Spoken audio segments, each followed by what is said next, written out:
I want to ask you to look at me and imagine this as a teenager. I know it's not easy, so let me help. First off, back then I was short. You could just take me now and chop it right off, a full inch and a quarter. Next, there was hair. And I'm not talking about normal hair. I'm talking about freakishly unruly hair.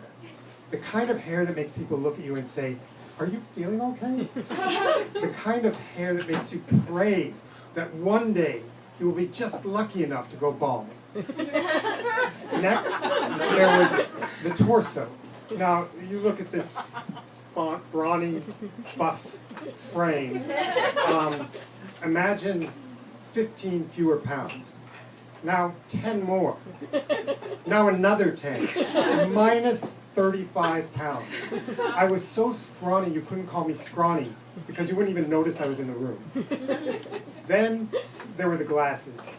You know, back then glasses like these would have been really uncool. These are exactly the glasses I had. I hated them. And even though I was blind, I had to take off my glasses every other minute, so that people wouldn't see them. I lived in a constant squint, and I only wanted people to see me when I couldn't possibly see them. Because of all these factors, people tended to see me as if there was a sign on me. Now, if you knew me, the sign said this. It said, "Wow, it's the little overgrown toddler with the dorky glasses and the crazy hair. Man, is he little. Why not pick him up and spin him around a little? Whee!" But if you didn't know me, you saw another sign. And it had fewer words, just 2 words. And those words were, "Mug me." In the 15 years between my 18th and 33rd birthdays, I was mugged 5 times. I should have seen it coming, because when I was growing up in the rural suburbs of Boston, the general knowledge was that city life was nothing except danger. And when I decided I was going to go to college in Boston, the gym teacher stopped me in the hallway, and he said, "Are you sure you want to do this?" I had a friend who went to college in Boston. At night, he put his wallet next to his bed. When he woke up in the morning, it was gone. That was really scary. But I thought, stupid shop teacher, I know all about city life. I'm going to walk out my door every morning, and I'm going to meet wonderful people of different creeds and colors, and they're going to ask me about my ways, and I'm going to learn about theirs. And then they're going to invite me over to their apartments, and we're going to read poetry aloud. And then we're going to socialize on the subway because we believe in public transportation. The first challenge to this creed came before my freshman year of college, 2 weeks before, when I was shocked to get a huge bonus at my summer job, $20. With this kind of windfall, I could do almost anything. So I decided to take that subway right into Boston, meet my super cool friend Sally, who had already started college, take her out for a super great, fancy, expensive dinner, and then go to a coffee house to hear some really bad poetry. Hours later, there I was on the Boston subway, ready to socialize. As luck had it, there was an older gentleman sitting in front of me. Could he be a poet? Unfortunately, he didn't want to chat with me because he was busy driving the subway train. But after about 10 stops, he did manage to tell me that I was on the wrong line. So I jumped off, and for the first time, I tasted urban fear. Stretched ahead of me was a park called the Fens. Any of you know Boston? Right now, maybe you might see hipsters strolling through the Fens drinking craft beer. But back then, it was a place of evil where monsters waited to suck the blood out of scrawny teenagers. There was also another little detail that I'd forgotten to notice when I headed into town. That is that this was a historic night, the first night of a new forced desegregation system in high schools called forced busing. So all around me, in every direction, the streets were full of wonderful people of different creeds and colors, and all of them were pissed as hell and wanted to beat the crap out of somebody. So naturally I did what any fourth-rate cross-country star would do if he came from the farmland. I started to run. Now, when I used to run in high school, I never wore my glasses, which led me once to run directly into a pole, knocking over the best runner on the other team, my one great athletic success. But it was harder to win a race in the fens. As I was running, of course, I had to keep taking my glasses off, putting them back on again, taking them off so I would look cool. Plus, I had this giant ski lift ticket on my parka that was flapped. I was battling it as it flapped and slapped me in the face. And I had a giant bouquet of colored carnations, which I thought was a very sophisticated gift to bring to a college girl. So I'm running down through the park, and I put my glasses back on, and there is a pack of not friendly-looking young people blocking the sidewalk right in front of me. If I stopped, it was really too late, because if I stopped and turned around, of course, they'd chase me. So I avoided that problem by running full speed right into them. And then a magical thing happened. Suddenly, I was like floating in the air as if I was flying right over them.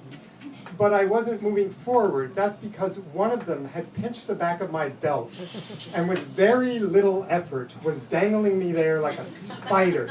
And this pack of kids gathered around to poke at me and laugh.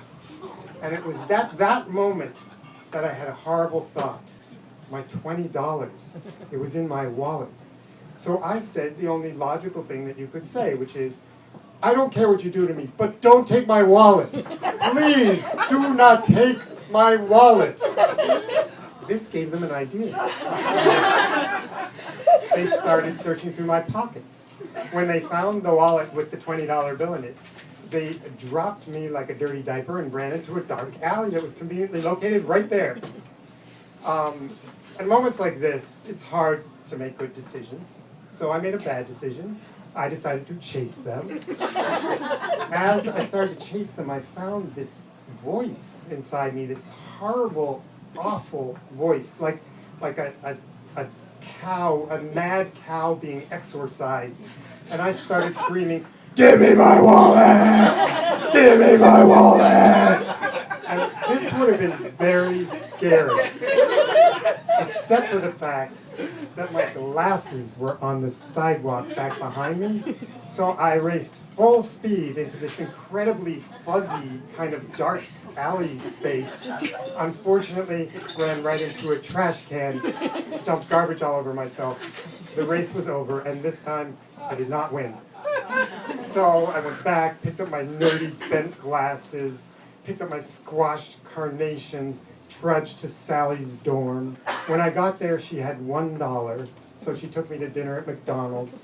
We got back to her room. She threw a sleeping bag on the floor for me, and without so much as a goodnight poem, that was it. The night was over. For the next 4 years, I was on my guard, so I managed to get through college without ever encountering the monster who stole wallets from college students. But my luck changed when I graduated, and I moved to a haven for losers known as Brooklyn. I got there, and I was coming home from work one night, and by the way, someone who lived on that block is right back there. And I was coming home, and he's not the one who mugged me. But I got home from work one night, and there was a bunch of people sitting on the church steps at the end of my block, and I smiled at them, and I thought, hey, I'm really fitting into this neighborhood finally. And they got up, jumped me, threw me into the street, stuck their knee into my chest, and I gave them my big cow dead scream, and then I gave them my wallet. The next time, I was walking down the street and I saw a bunch of kids my age. And I thought, wow, and they were waving to me. And I thought, wow, finally I'm getting to meet some people my age. And I went up and I got closer, and one guy was pointing something at me from under his jacket, and was it a gun? Was it a finger? I don't know. I gave him my wallet. So the next time I think was the 110th Street subway, where the guys jumped me on the subway. We're rolling up and down the stairs, and he has a box cutter, and he's trying to cut the wallet out of my pants. But he's very uncoordinated or stoned or something, and he just can't do it right. He keeps digging away at my pants, and so finally I just said to him, "You are ruining my best jeans. Would you just take my wallet?" And he did, he took it.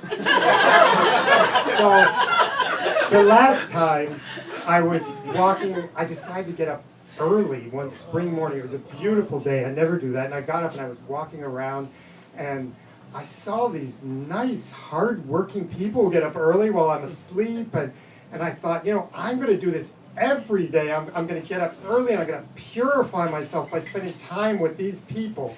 And as I was walking home, some guy followed me with a knife, and we got to the door, and he tried to get my money. And I don't know what happened, but somehow something snapped. Like, I looked him in the eye, and I said, "Are you trying to mug me?" "Well, get in line, buddy. You and who else?" And I said, "I have some news for you. This is the deal. I am not going to give you my wallet. I have given too many people my wallet. I want to keep my wallet. And you are not my friend. So what I'm going to do is, I'm going to take the money out of the wallet, I'm going to give it to you, and you're going to get lost." It was incredible. I took the money out, I gave it to him, my $7, he ran away. So then I started to think, you know what, I'm not going to walk down these streets anymore thinking everybody here is going to be a friend who's going to read poetry with me. No way. I changed my whole attitude. I started walking down the street like this. I'm clenching and I'm clenching my fists. I'm thinking like, I'm the kind of guy you don't want to mess with. I'm the kind of guy they warn you about when you live in the Boston suburbs. You know, keep away from me. And I don't know, is it a coincidence that this is right around the time that cities got safer, crime stopped? Did that have something to do with me? Because, you know, it got so much better that I actually even walked through Tompkins Square Park at midnight like we do, and I never even thought twice about it. And years passed before I ever had another incident until about a month ago when I went to that new ice cream place on 1st Avenue and 5th Street, and I was coming home with a cup of ice cream and a brownie. And I just about at Avenue A, and I was outside Doc Holliday's, and there was a young woman there, a tall young woman in a nice dress, and she said to me, she stepped out into the sidewalk and stopped me, and she said, "Stop right there, you're not going anywhere." And I was like, "Me?" And I started to move my ice cream down between my wallet and her. And she said, "I know what's wrong with you. Your things aren't right with you. Something's wrong with you. You know what? You're all wound up. You need a hug. Do you want a hug?" And I didn't know what to say, so I said, "Okay." So she picked me up like an overgrown toddler and she wheeled me around. Whee! And I thought, is this a new friend? But then, as she was putting me down, she noticed my brownie. And she said, "Ooh, that looks good. Can I have some?" And as she reached out to unwrap that brownie, I slapped her hand away. I said, "This brownie is not for you." And I knew then what I had to do. I pushed these glasses up on my face and I started running. And I ran home and I didn't stop until I got home to share that brownie with my wife. And she did not pick me up. She did not take my wallet. We just jumped into bed. I read her a little poem. We turned out the lights. And we were as snug and happy and safe as anybody in those distant suburbs of Boston.